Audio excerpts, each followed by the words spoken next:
Welcome to Unit 1, Chemistry of Life, Section 1.6, Nucleic Acids. For AP Biology or College Biology, please note the following disclaimer, which states that this is a registered trademark of College Board and is not involved in the development of any of the products listed. So let's begin. When we talk about nucleotides itself, there are basic pieces of information that you are expected to know. For example, you need to understand the main structure, which has three main parts. The first part is the phosphate group. So you see that phosphate group there, and then on the other side is going to be your nitrogenous base. There are 4 to 5 different types of nitrogenous bases that we'll talk about in a second. And then you have the main pentose sugar. Pentose, if you remember from geometry or from another class, pentose means 5, and that's why it's called pentose sugar because it has 5 carbons that are associated with the pentose itself. So basically, for any sort of nucleotide, you have three main parts: the phosphate, the nitrogenous base, and the pentose sugar. Please note that for the pentose sugar, so if you were to take a look at the pentose sugar, there are two main types of sugars that can eventually develop into two different types of main nucleotides. The first is deoxyribose, and the second one is ribose that we're going to go into more detail in a second, but you need to understand for now that the pentose sugar has two main different functionalities or names, and they turn into either RNA with ribose or DNA with DNA being deoxyribose. So those are the two main types that you are expected to know. Okay, guys, here's a little friendly tip for you. If I were you and you were trying to really get that information down pat for Unit 1, the following table is a really good cheat sheet, especially for the first piece of information related from here all the way down to here. However, there are additional pieces of information on this table when it comes to the similarities and differences between DNA and RNA. There is a chunk of information listed below. And you might be like, okay, why is she telling this information now? The thing is, for Unit 1, in previous test questions as it relates to AP Biology, specifically the free response questions, there hasn't been, at least for the last several years, questions related to Unit 1 in general. They don't really ask straightforward questions. However, as the newer AP Biology exams have come out, we have noticed that there have been questions related to DNA and RNA and integrating it into later units. So, with that being said, it is useful to cover this information to memory as you might see it later on as information related to DNA and RNA more in detail comes up in later units and it helps tie in all the information together. So that's just a friendly tip for you guys to really hone in, not only for your tests that you might have in the classroom, but later on for the exam that might come up later in the year. Talk about DNA or deoxyribonucleic acid, which formulates our genetic material. The structure of DNA is rather unique. What happens is you have these two strands that form like a twisty, turny structure. And what ends up happening is on the insides of these, you have what are called nitrogenous bases. So for DNA, you have 4 main nitrogenous bases: cytosine, thymine, adenine, and guanine. So these are the 4 main nitrogenous bases. Now, you're going to cover this in a later unit, but the location of DNA in a cell is mainly in the nucleus and in the mitochondria, which is a structure outside the nucleus but within the cell itself. That might seem complicated for now, but once again, we're going to cover that more in later units. For now, you just need to remember for DNA that the main location is in the nucleus and the mitochondria. Now, going back to those nitrogenous bases, I want to draw your attention to the picture listed here. The thing is, you'll see that there are connections between those nitrogenous bases, which would formulate that twisty turn structure. So what I mean by that is, if you remember, there was the twisty turn structure, and if we were to zoom in on that twisty turn structure, there are these connections. And that's what you see zoomed in here. Those twisty turn connections are your hydrogen bonds. And the hydrogen bonds connect specific nitrogenous bases together. For example, A is always attached to T and C is always attached to G for the deoxyribonucleic acid. Now, what makes the nitrogenous bases unique in DNA is thymine. And I want you to keep that in mind when we're reviewing the next part. Now let's talk about RNA, or ribonucleic acid. Ribonucleic acid, or RNA, is used to transmit and make copies of genetic information.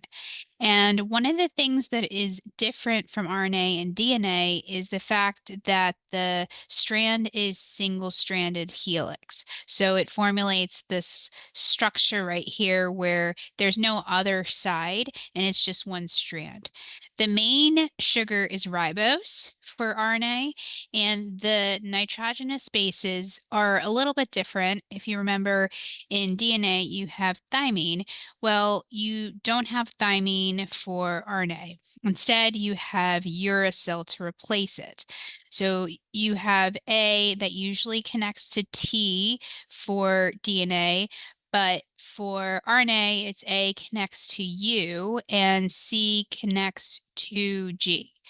And the main location is in the cytoplasm of the cell, which, if you have a picture of a cell, you have the nucleus, and the space between the outside and the nucleus is called the cytoplasm. And for now, you just need to know the location. You will cover more information in later units. So I want you to remember that piece of information. Now, if we talk about the nitrogenous bases, you can see here how the differences between the individual names. So there are nitrogenous bases that are called purines and other nitrogenous bases that are called pyrimidines. So purines are A and G, and your pyrimidines are C, T, and U. And so you usually have one purine. So for example, A, if you remember for DNA, attaches to T, which means that one purine is always attached to one pyrimidine for DNA. So I want you to remember that because it's going to be helpful to remember what connects with what when it comes to the nitrogenous bases. If you want more details, there is a table listed below as well. So now we're going to try to complete a quiz question. It is going to be a multiple choice question. I want you to take a moment and pause your video, read the following questions and the responses below, and make an educated guess to what your answer is. At this time, you want to pause the video because right after we'll be covering the answer and reviewing it. Okay, now that you've completed the question and you've unpaused your video, let's go ahead and take a look at this question together. Here it talks about a scientist, which is analyzing a nucleotide composition, and they have these percentages of nucleotides given. And they want you to distinguish whether or not it is single-stranded or double-stranded, and whether or not it's RNA or DNA. So a couple of things here. They have the nucleotide uracil, which makes me think that they're leaning towards RNA. And if I take a look at the responses, the response choice A is talking about the fact that The nucleotide is more likely a double-stranded DNA, which we know is not the case because DNA doesn't have uracil, it has thymine. So that would be selected off. I'm going to drop down to answer choice C. I don't usually not go in order, but because I know this is more likely RNA based on the fact that it has uracil, I'm going to just review answer choice C, where it says that it's a single-stranded DNA. We know that DNA, based on the information, is double-stranded, firstly, and secondly, we understand that more than likely this is RNA. So I don't really like this answer, so I'm going to deselect it as a possible choice. Now we're left with answer choice B and D. The thing is, we know that there is RNA, and RNA more than likely is single-stranded. If it is single-stranded, that means that there's only one side and there is no pairing of the nucleotides, which we do know, and we want to double check to understand if the percentages are matching in any case, which they're not. We have 28%, 22, 30, and 20. So there's like an uneven percentage of each one's listed, regardless of whether or not it's the whole nucleotide or not. In this case, that leads us to understanding that it's more likely answer choice D.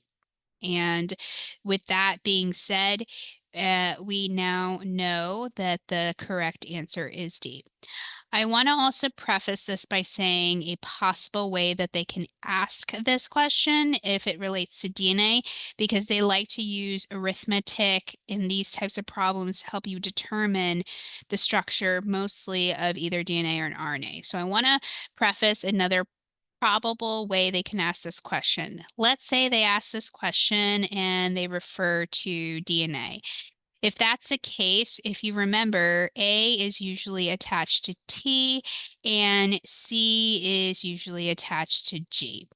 So with that being said, I am going to go ahead and have you think about the entire percentage as 100%. And by that, I mean that all four nucleotides within the understanding, meaning the nitrogenous bases within the nucleotides have to equal 100%. So what I mean by that is, say they gave you a problem and they told you A has to be 30%. Well, because we know that this is 30% A, and it's going to attach to T, we know that this too, more than likely, unless there's some sort of outside variable attached to this problem, it too has to be 30% for DNA.